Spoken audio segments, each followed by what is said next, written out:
May 6, 1945. A German general walked into Dwight Eisenhower's headquarters in Reims, France, with an extraordinary proposal. General Alfred Jodl had arrived that evening, accompanied by Admiral Hans-Georg von Friedeburg, who had just failed to negotiate a separate peace with Montgomery 2 days earlier. They carried a new offer. Germany would surrender to America and Britain immediately. Every soldier, every tank, every aircraft on the Western Front would lay down arms. But there was a condition. Germany wanted to keep fighting the Soviet Union. Not just keep fighting, they wanted American fuel, American supplies, American support. The German High Command was proposing an alliance. Yesterday's enemies fighting together against the Red Army. General Alfred Jodl stood before Eisenhower's staff and made the case. The Soviets were the real threat to Western civilization. Germany had been holding them back for 4 years.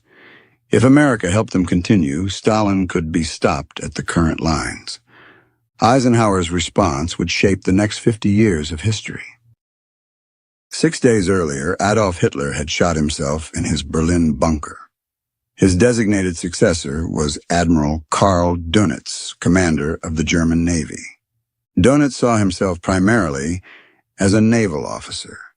Whatever his views on Nazi ideology, he had watched Germany's strategic position collapse over 4 years. He inherited a nightmare. Berlin had fallen to the Soviets. American and Soviet forces had linked up at the Elbe River, cutting Germany in two. Millions of German soldiers were trapped in pockets across Europe with nowhere to go. Dönitz understood one thing clearly: the war was lost. Germany could not win. But he also understood something else. Germany might still choose who it lost to. Surrender to the Americans meant prisoner of war camps, trials for some leaders, occupation, and eventually rebuilding. Surrender to the Soviets meant systematic brutality, deportation to Siberian labor camps, and the permanent enslavement of the German people. Dönitz made a calculated decision. He would try to surrender only to the West while continuing to fight in the East. Every German soldier on the Eastern Front understood what Dönitz understood. Soviet captivity meant death. The Red Army had suffered 27 million dead fighting Germany. Soviet soldiers had liberated concentration camps and seen German atrocities firsthand. Revenge was not just permitted, it was encouraged. German troops who surrendered to the Soviets faced summary execution, starvation in open-air camps, or decades of forced labor in Siberia. Of approximately 3 million German soldiers captured by the Red Army, historians estimate roughly 1 million died in captivity, a mortality rate exceeding 30%. In American or British hands, the mortality rate was under 3%. The math was simple: surrender west or die east. So German soldiers ran. Entire divisions abandoned their positions and marched west, hoping to reach American lines before the Soviets caught them. German civilians did the same. Millions of refugees clogged the roads, fleeing the advancing Red Army. Women who had heard what happened in East Prussia. Families who could hear Soviet artillery growing closer with each passing hour. For a mother in a refugee wagon or a soldier in a foxhole, every hour of negotiation in Reims wasn't diplomacy. It was the difference between a life in the West or a death in the East. Dönitz's proposal to Eisenhower wasn't abstract strategy. It was the desperate calculation of a nation watching the clock run out. Dönitz's first attempt came on May 4th. He sent Admiral Hans-Georg von Friedeburg to British Field Marshal Bernard Montgomery's headquarters at Lüneburg Heath. Von Friedeburg proposed exactly what Dönitz wanted. German forces in the north would surrender to the British, but he also wanted to include German forces facing the Soviets, specifically Army Group Vistula fighting in the east. Montgomery accepted part of the offer. He took the surrender of roughly 1 million German troops in Holland, northwest Germany, and Denmark, but he refused to touch the Eastern Front. No separate deals that excluded the Soviets. The tactical surrender was signed. The larger proposal was dead. Donitz received the news and didn't give up. If Montgomery wouldn't deal on the Eastern question, perhaps Eisenhower would. He sent a higher-ranking officer to try again. General Alfred Jodl, chief of operations for the German High Command, flew to Rans on May 6th with von Friedeberg at his side. Jodl carried the same proposal, and he carried something else: authorization to negotiate. Alfred Jodl was one of the most senior officers in the German military. He had been Hitler's chief strategic advisor throughout the war. Now he sat across from Eisenhower's chief of staff, General Walter Bedell Smith, making Germany's case.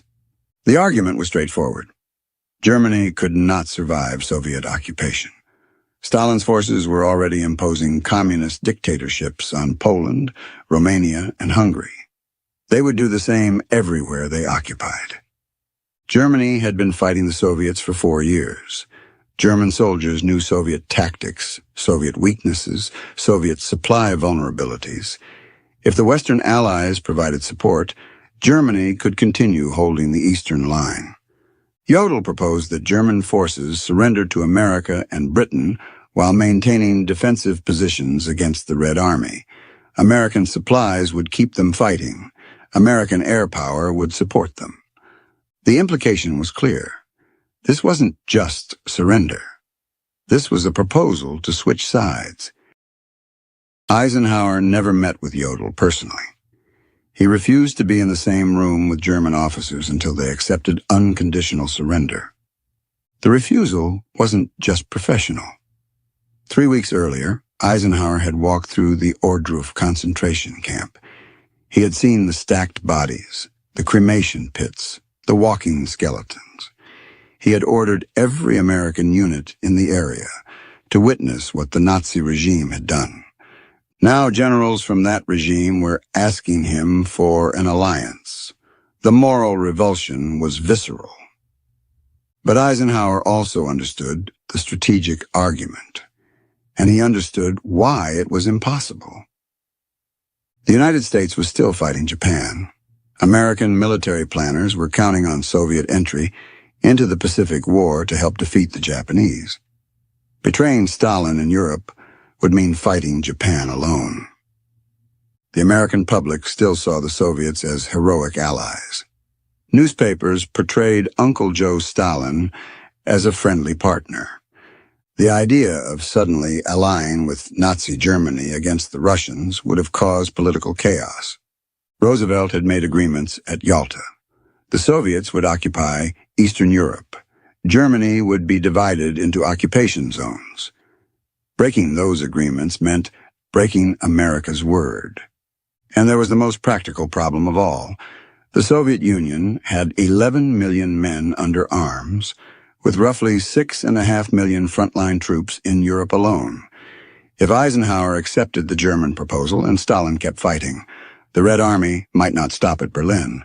They might march to the Atlantic. Eisenhower faced an impossible choice. Accept the German offer and risk World War III with the Soviets. Reject it and hand half of Europe to Stalin. He had just seen what one totalitarian regime did to millions of people. Now he was being asked to choose between confronting another or abandoning millions more to its grip. Eisenhower's response to Jodl was delivered through General Smith. It was not a negotiation. It was an ultimatum. Germany would surrender unconditionally to all Allied powers, including the Soviet Union. All German forces on all fronts would cease fighting simultaneously. There would be no separate peace with the West. If Germany refused, Eisenhower would close the Western lines. American and British forces would stop accepting German surrenders. Every German soldier trying to flee west would be turned back, directly into Soviet hands. Eisenhower gave Jodl a deadline. accept by midnight on May 8th, or face the consequences. Jodl sent an urgent message to Dönitz. Eisenhower was not bluffing. The Americans would really force German soldiers to surrender to the Soviets if Germany didn't accept unconditional terms. Dönitz faced the end of his strategy. The Western Allies would not save Germany from the Soviets. There would be no alliance against Stalin. Not everyone in the American command thought Eisenhower was making the right choice. General George Patton had been warning about the Soviet threat for months. He had seen Red Army behavior in the areas where American and Soviet forces met. He had read intelligence reports about widespread atrocities and deportations in Soviet-occupied territory. Patton was furious. He told anyone who would listen that the Americans had defeated the wrong enemy. Germany was broken. The Soviet Union was the real danger. He voiced the same strategic logic the Germans were voicing. Rearm the Wehrmacht. Use German soldiers who knew how to fight the Soviets. Push Stalin back to the pre-war borders while American forces were still at full strength. Patton said America would have to fight the Soviets eventually. Better to do it now, with battle-hardened troops and air supremacy, than later when the Soviets had recovered and built atomic weapons. His superiors told him to be quiet. Publicly advocating war with America's ally was career suicide. But Patton couldn't stay quiet. The window was closing, and nobody in Washington seemed to care. He wasn't the only one thinking this way. Winston Churchill had ordered his military staff to draw up plans for attacking the Soviets. The plan was called Operation Unthinkable. Churchill's planners proposed rearming 100,000 German soldiers, roughly 10 divisions, to fight alongside Allied forces in a surprise attack against the Red Army. The target date was July 1st, 1945. The German proposal wasn't Nazi desperation. It was the same strategic logic that Western military leaders were privately considering. Dönitz received Jodl's message about Eisenhower's ultimatum. He made one final calculation. He authorized Jodl to sign the unconditional surrender, but he also gave secret orders. German forces in the West would stop fighting immediately, but German forces facing the Soviets would continue resistance as long as possible. Every hour bought time for more soldiers and civilians to flee west. Every hour the Eastern Front held meant thousands more lives saved. It was a race against the clock. The moment Eisenhower realized what was happening, he would close the Western lines. Dönitz needed to buy as many hours as possible. The German Navy would accelerate evacuations across the Baltic Sea. Operation Hannibal was already the largest naval evacuation in history, rescuing between 1 and 2 million soldiers and civilians from Soviet-occupied territory. It would continue until the last possible moment. Dönitz was playing a double game. He would give Eisenhower the surrender document he demanded, but he would ignore its requirement for simultaneous ceasefire on all fronts. At 2:41 a.m. on May 7, 1945, General Jodl signed the instrument of surrender at Eisenhower's headquarters in Rans. The war in Europe was officially over. Except it wasn't. The clock was still running. German units kept fighting in the east for 2 more days. Stalin was furious when he learned about the Rans surrender. He saw exactly what the Germans had done. Surrendered to the West while continuing to fight the Soviets. He demanded a second surrender ceremony. This one would take place in Berlin at Soviet headquarters with Soviet commanders presiding. On May 8th, Field Marshal Wilhelm Keitel signed the surrender again at Karlshorst. Soviet Marshal Georgy Zhukov made sure the world saw German officers submitting to Soviet authority. The signing happened late on May 8th, but in Moscow it was already past midnight. The West celebrates victory in Europe on May 8th. The Soviet Union celebrated Victory Day on May 9th. Even the date of surrender became contested. Even then, German resistance continued.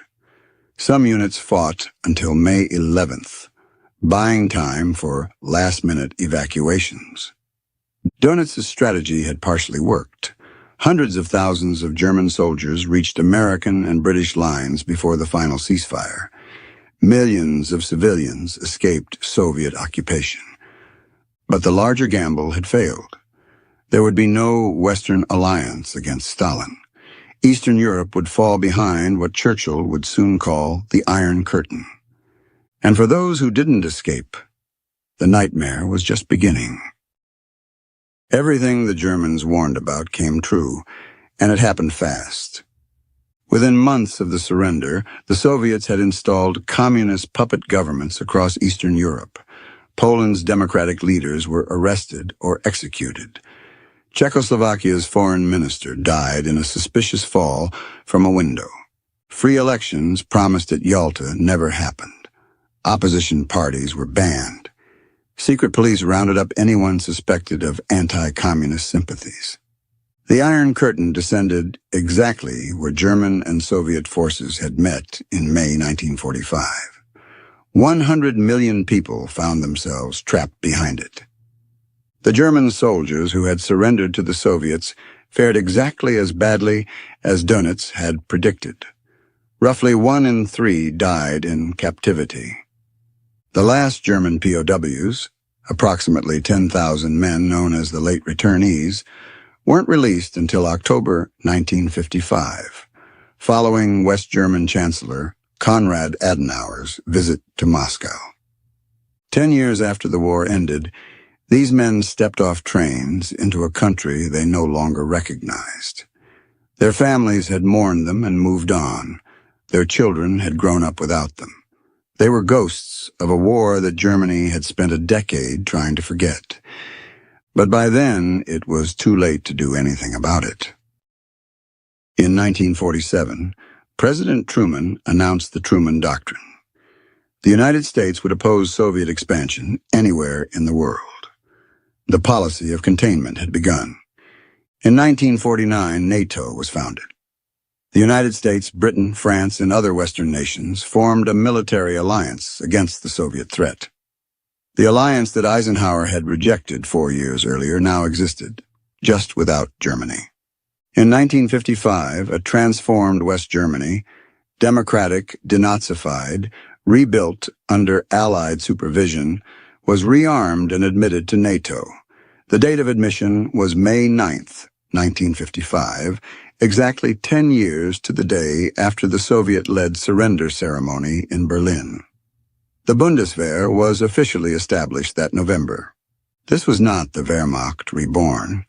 It was a new army under democratic civilian control, integrated into Western command structures. But many of its officers had served in 1945. They remembered the proposal that had been refused.